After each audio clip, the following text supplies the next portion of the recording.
তা নিশ্চিত করতে চাই। আমরা দাঁতভাঙা জবাব দিতে চাই সেই সকল ব্যক্তিকে যারা এখন ঘোষণা করে আমি আমার সংক্ষিপ্ত বক্তব্য শেষ করছি। ধন্যবাদ। সাংবাদিক হত্যা, এই সাংবাদিক হত্যা বা নির্যাতন যেটাই বলে থাকি, সাংবাদিক নির্যাতন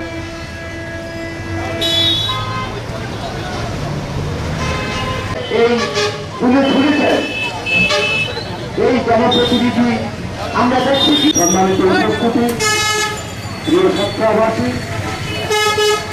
বাক স্বাধীনতা কলম স্বাধীনতাকে রুখে দেওয়া হচ্ছে। এটি না ঘটে তার জন্য সরকারকে প্রতিশ্রুতি দিতে হবে।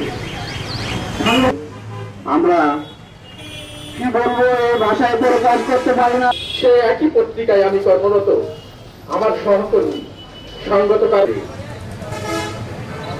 আজকে সরকার স্বাধীনতার সপক্ষের সরকার মানববন্ধন এবং বিক্ষোভ মিছিলের সম্মানীয়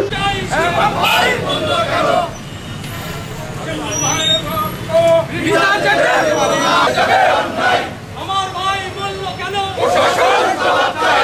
শিমুল হত্যার বিচার আমরা